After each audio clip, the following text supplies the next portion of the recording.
Era bumi baru atau 5D adalah era di mana keberlimpahan ada di mana-mana. Tapi tentu saja keberlimpahan ini tidak bisa diraih manusia begitu saja tanpa berusaha. Untuk bisa mendapatkan keberlimpahan tersebut, simak jenis-jenis pekerjaan dan skill apa saja yang dibutuhkan di bumi baru supaya bisa mendapatkan pekerjaan yang mendatangkan banyak rezeki atau keberlimpahan.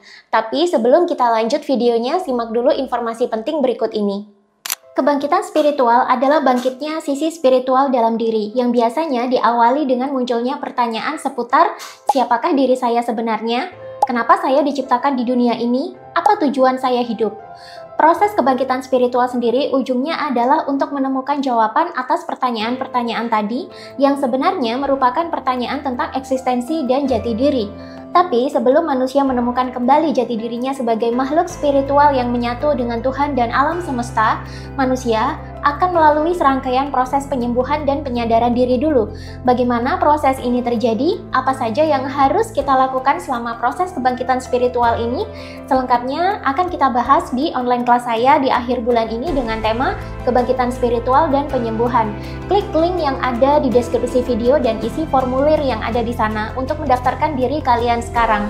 Atau kalian juga bisa mendaftar melalui nomor WhatsApp yang ada di deskripsi untuk mendaftar secara manual.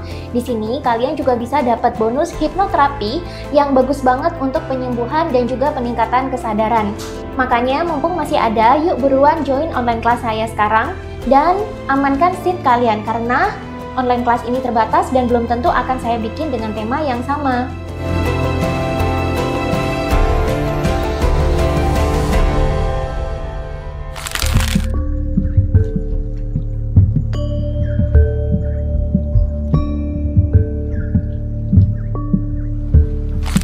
Peradaban di bumi kita sedang bertransformasi menuju ke era bumi baru.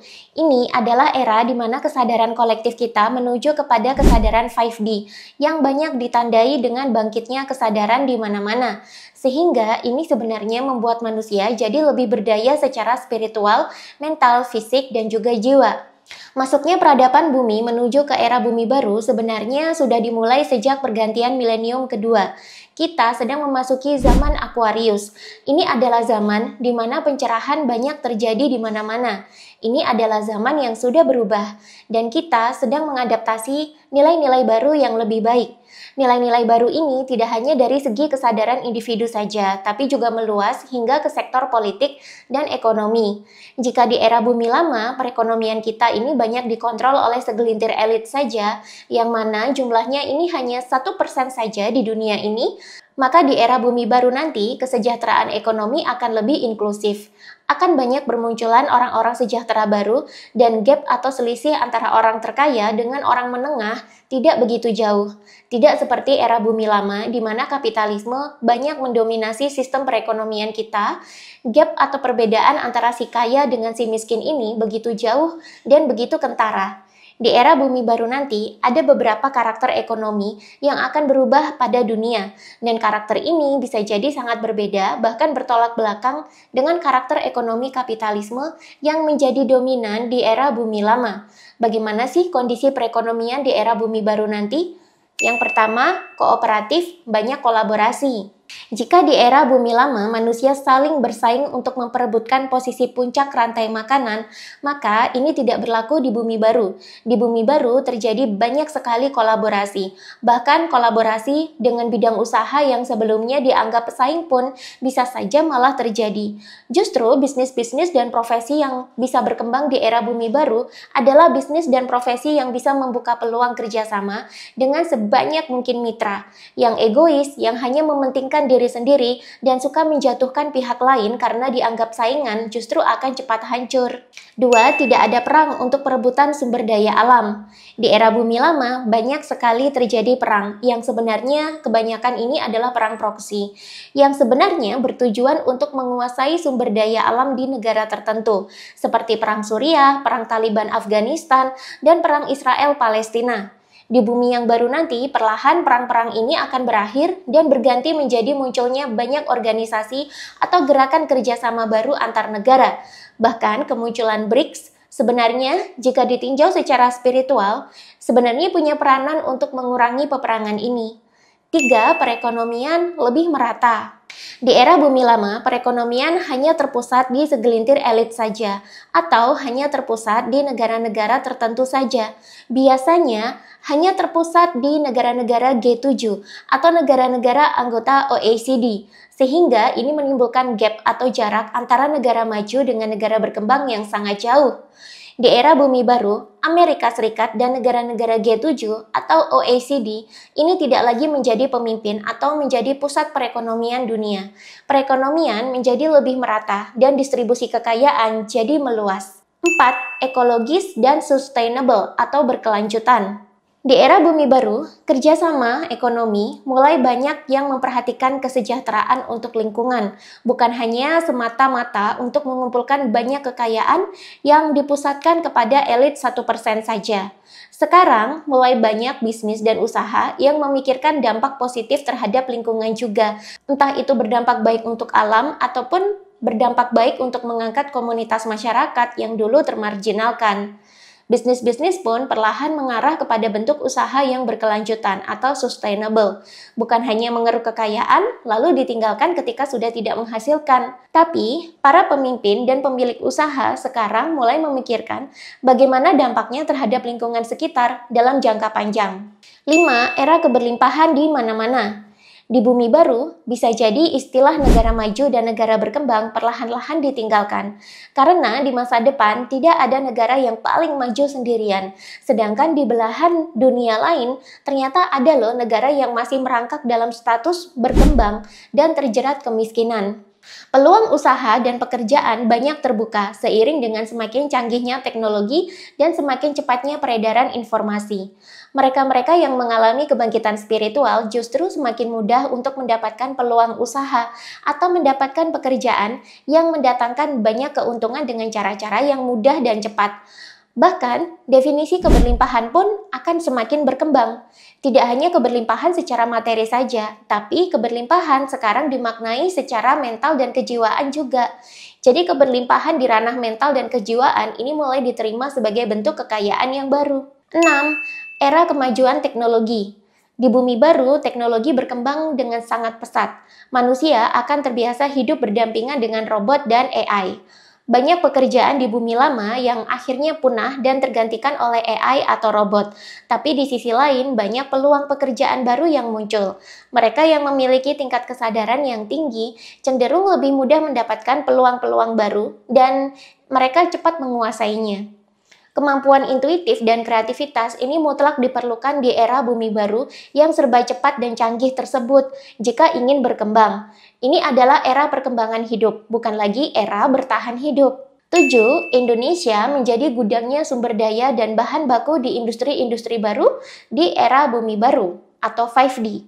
Indonesia adalah tanah yang kaya akan sumber daya alam, baik dari segi pertambangan atau mineral dan logam, pertanian, peternakan, dan perikanan.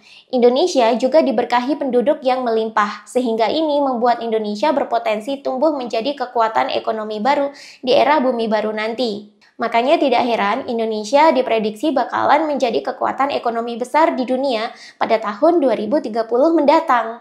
Menurut proyeksi dari Standard Chartered, PDB Indonesia diprediksi mencapai 10,1 triliun US dollar atau naik hampir 3 kali lipat dari tahun 2017 yang mana jumlahnya hanya 3,2 triliun US dollar pada tahun 2030 dan ini bisa membuat Indonesia berada di peringkat keempat sebagai negara dengan perekonomian terbesar di dunia. Secara teknologi, era bumi baru adalah era kecanggihan teknologi yang semakin pesat. Banyak teknologi terbarukan akhirnya bermunculan. Bahkan teknologi menjelajah ruang angkasa pun sudah mulai dikerjakan dengan optimal. Secara teknologi, saat ini Indonesia memang belum bisa menguasainya. Tapi secara bahan baku, untuk pembuatan produk-produk dan material bagi industri tersebut, Indonesia merupakan gudang dari bahan bakunya. Banyak teknologi yang membutuhkan banyak logam dan mineral untuk memproduksi produk dan alat-alat mereka. Dan Indonesia adalah negeri kepulauan dengan banyak sekali potensi tambang mineral dan logam yang sangat dibutuhkan di industri teknologi di masa depan. Makanya tidak heran kalau leluhur kita di zaman dulu sudah meramalkan entah melalui Serat Jangka Jayabaya, Uga Wangsit Siliwangi, ataupun melalui legenda Sabdo Palo Nagi Janji, bahwa di abad 21 ini, Nusantara berpotensi menjadi mercusuar dunia. Itu artinya Indonesia memegang peranan penting dalam perekonomian dan perpolitikan dunia. Dan hampir seluruh dunia berpatokan kepada Indonesia, karena Indonesia lah yang menjadi pemegang keputusan ekonomi dan keputusan politik yang penting di masa depan. Indonesia di masa depan berpotensi punya daya tawar yang tinggi di hadapan dunia jika kita berhasil memanfaatkan sumber daya alam ini sebagai harga diri bangsa. Sesuai dengan prinsip ekonomi, yakni supply and demand, jika seluruh dunia membutuhkan banyak demand atau permintaan terhadap kekayaan sumber daya alam kita, dan kita bisa mengatur rantai pasok atau supply chain ini, maka Indonesia jadi punya daya tawar yang tinggi di dunia internasional. Salah satu upaya agar Indonesia memiliki daya tawar yang meningkat di mata dunia adalah dengan melakukan hilirisasi, di mana di sini bahan baku yang dihasilkan dari perut bumi Nusantara itu tidak boleh langsung diekspor ke negara-negara industri dalam bentuk bahan mentah begitu saja, melainkan harus diolah di Indonesia menjadi barang setengah jadi atau barang jadi sekalian, sehingga ini bisa meningkatkan kualitas ekonomi masyarakat dan memungkinkan pembangunan infrastruktur yang lebih baik lagi. Dengan ekonomi yang meningkat, maka pendidikan juga meningkat. Masyarakat jadi punya akses untuk mendapatkan kualitas pendidikan yang lebih baik, sehingga ini meningkatkan level kesadaran kita, dan ujung-ujungnya Indonesia akan dijalankan oleh orang-orang yang benar-benar kompeten di bidangnya, bukan dijalankan oleh orang-orang yang korup dan punya kepentingan politis belaka. Korupsi adalah tanda bahwa pemimpin suatu negara itu masih berada di level kesadaran yang rendah dan masih terbelenggu dalam kekurangan. Makanya ia melakukan korupsi untuk menutup kekurangan materialnya. Sedangkan orang-orang yang memiliki level kesadaran yang tinggi adalah orang-orang yang dekat dengan keberlimpahan. Karena sudah berkelimpahan, mereka tidak perlu melakukan korupsi lagi. Jadi, kalau ingin Indonesia bebas korupsi, maka orang-orang yang memiliki level kesadaran yang tinggi inilah yang seharusnya mengisi kursi pemerintahan.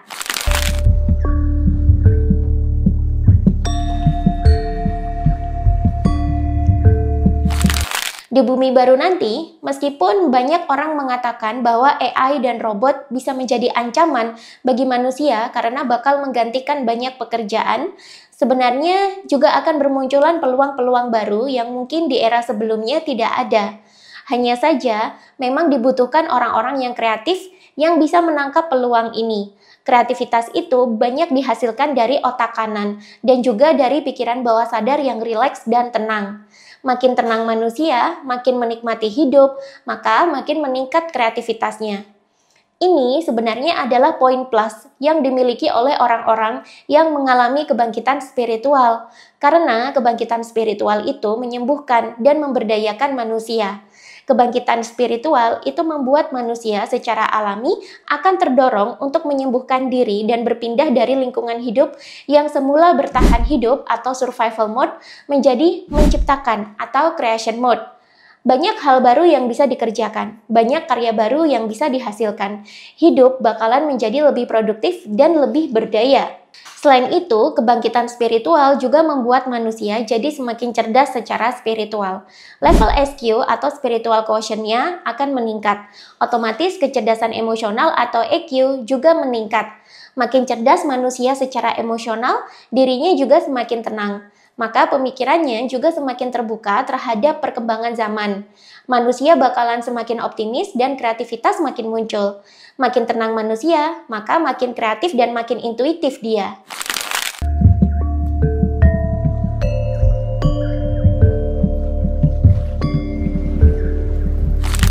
Meskipun di masa depan akan banyak bermunculan jenis-jenis usaha dan jenis-jenis pekerjaan baru, tapi yang sekarang banyak beredar di masyarakat adalah konten-konten yang bersifat mengancam, di mana banyak sekali konten yang mengatakan bahwa manusia akan kehilangan banyak pekerjaan mereka. Data dari World Economic Forum sendiri mengatakan bahwa seperempat atau 25% pekerjaan di dunia yang saat ini ada, ini akan terdampak oleh kemajuan teknologi, otomatisasi, dan perkembangan ekonomi hijau atau green economy yang berkelanjutan. Di satu sisi, ini memang menakutkan, tapi di sisi lain, ini juga berpotensi membuka peluang kerja baru yang dulu tidak ada. Kalau kita lihat dalam sejarah perkembangan peradaban, pekerjaan itu lazim muncul dan hilang sesuai dengan kondisi zaman. Manusia yang mampu beradaptasi dengan perkembangan zaman akan mampu meninggalkan pekerjaan lama yang tak lagi relevan dan menghasilkan keuntungan. Sebaliknya, ia mudah untuk mempelajari dan mengeksekusi pekerjaan baru yang lebih sesuai dengan kebutuhan zaman. Malahan, kalau dia bisa memulai paling awal, dia berpotensi untuk mendapatkan keuntungan lebih banyak. Orang spiritual tentunya lebih beruntung dalam hal ini, karena ia memiliki kesadaran yang lebih tinggi dan lebih luas dibandingkan manusia lainnya. Makin tinggi dan makin luas kesadaran manusia, ia juga makin mudah menangkap dan mengeksekusi peluang baru. Ia lebih mudah beradaptasi dengan perkembangan zaman.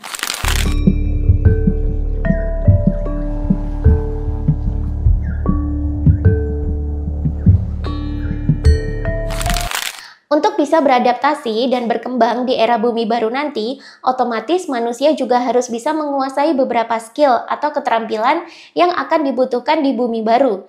Skill atau kemampuan kerja apa saja sih yang berpeluang menghasilkan keuntungan atau keberlimpahan di era bumi baru nantinya? Yang pertama, literasi teknis. Tidak peduli kalian pernah sekolah di jurusan engineering atau teknis atau tidak, kemampuan literasi teknis mutlak diperlukan di masa depan, karena di masa depan atau di era bumi baru, ini adalah eranya teknologi.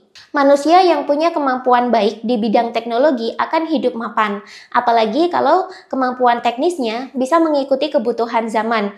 Makanya di masa depan, jurusan teknik, apalagi yang berkaitan dengan teknologi yang berhubungan langsung dengan manusia, penjualan atau sales, marketing atau pemasaran, sosial media, teknologi robot dan AI, serta teknologi yang berhubungan dengan green economy, mau itu dari universitas, perguruan tinggi, ataupun dari sekolah SMK sekalipun, ini banyak diminati oleh pelajar.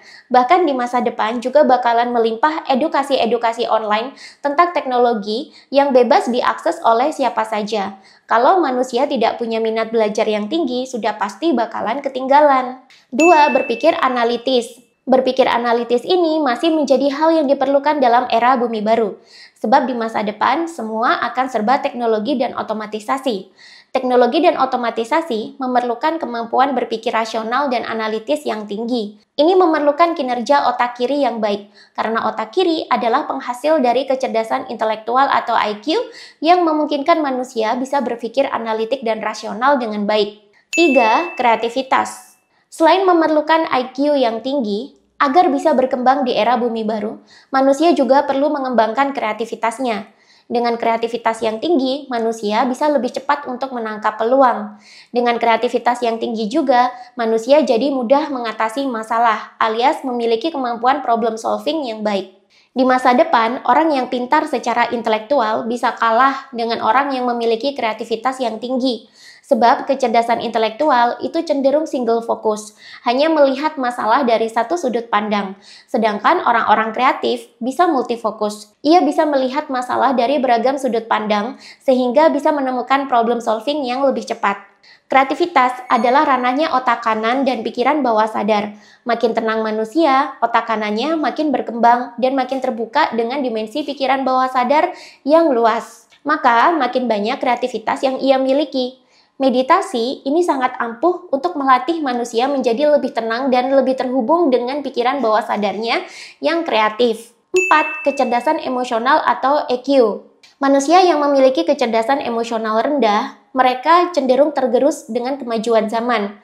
Orang yang memiliki kecerdasan emosional yang rendah biasanya mudah ditandai dengan sifat-sifat dominan mereka yang mudah pesimis, arogan, merasa dirinya lebih benar, susah menerima kritik, tidak mau membuka diri dan belajar hal baru, berpikiran sempit, serta mudah tertrigger dan terlarut dalam emosi-emosi negatif. Di bumi baru atau 5D, bumi kita ini bakalan semakin tenang. Jika manusia tidak ikut tenang, ia tidak mampu menyesuaikan diri dengan kondisi alam yang sudah berubah. Sedangkan manusia yang tenang adalah manusia-manusia yang memiliki kecerdasan emosional yang tinggi. Bagaimana sih melatih diri supaya tenang? Meditasi saja setiap hari. Sampai lama-lama terjadi perubahan hidup di mana kalian menjadi lebih tenang dan lebih terbuka terhadap peluang-peluang baru yang ada. 5. intuisi. Di era kecanggihan teknologi yang semakin pesat, akan ada kalanya manusia tak lagi bisa mengandalkan dirinya sepenuhnya pada kecerdasan intelektual atau IQ. IQ datang dari kemampuan berpikir rasional dan analitik manusia. Kemampuan berpikir seperti ini butuh waktu lebih lama, karena otak harus berpikir secara urut dan sistematis. Sedangkan intuisi itu tidak memerlukan pikiran yang analitis dan sistematis. Karenanya intuisi jauh lebih cepat dalam berpikir dan biasanya akurat. Makin manusia memiliki kecerdasan emosional yang tinggi, makin spiritual manusia, makin tenang dirinya, maka intuisinya juga semakin meningkat dan semakin tajam. Intuisi adalah kebalikan dari proses berpikir secara rasional. Intuisi bisa begitu tepat dan akurat dalam sekejap mata, karena intuisi menghubungkan manusia langsung dengan medan informasi dan medan kecerdasan yang ada di alam semesta. Dalam buku Finding God dan buku Cosmic Intelligence pun dijelaskan bahwa alam semesta adalah sebuah kesatuan kecerdasan kosmis yang tidak terbatas. Manusia punya kemampuan untuk mengakses kecerdasan ini menggunakan intuisinya. Orang-orang spiritual yang sudah tercerahkan, biasanya mereka otaknya senantiasa terhubung dengan kecerdasan kosmik ini.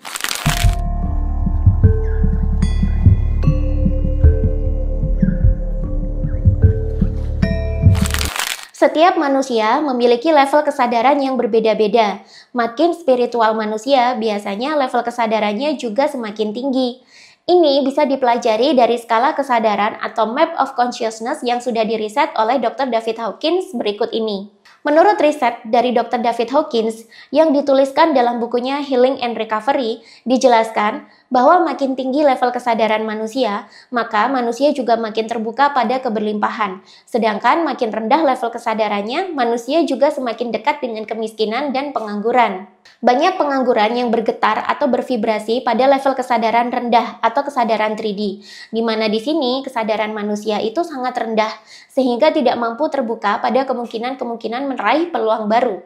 Di sini pemikiran manusia itu sangat sempit, karena segala sumber daya dalam diri difokuskan untuk mempertahankan kehidupan atau survival mode, dan seluruh energi tubuh dipersiapkan hanya untuk mengeksekusi fight or fly sebagai mekanisme bertahan hidup.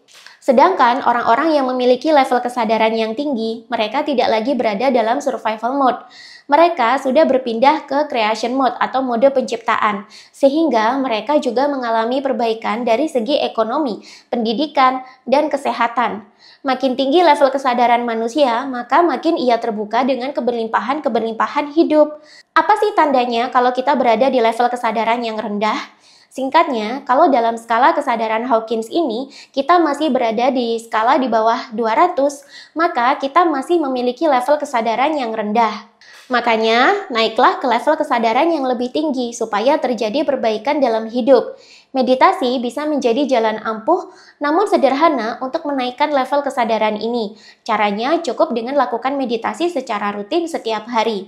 Dengan demikian, level kesadaran akan mengalami peningkatan dengan sendirinya. Kebangkitan spiritual adalah bangkitnya sisi spiritual dalam diri yang biasanya diawali dengan munculnya pertanyaan seputar siapakah diri saya sebenarnya, kenapa saya diciptakan di dunia ini, apa tujuan saya hidup. Proses kebangkitan spiritual sendiri ujungnya adalah untuk menemukan jawaban atas pertanyaan-pertanyaan tadi yang sebenarnya merupakan pertanyaan tentang eksistensi dan jati diri. Tapi sebelum manusia menemukan kembali jati dirinya sebagai makhluk spiritual yang menyatu dengan Tuhan dan alam semesta, manusia akan melalui serangkaian proses penyembuhan dan penyadaran diri dulu. Bagaimana proses ini terjadi? Apa saja yang harus kita lakukan selama proses kebangkitan spiritual ini? Selengkapnya akan kita bahas di online kelas saya di akhir bulan ini dengan tema kebangkitan spiritual dan penyembuhan. Klik link yang ada di deskripsi video dan isi formulir yang ada di sana untuk mendaftarkan diri kalian sekarang. Atau kalian juga bisa mendaftar melalui nomor WhatsApp yang ada di deskripsi untuk mendaftar secara manual.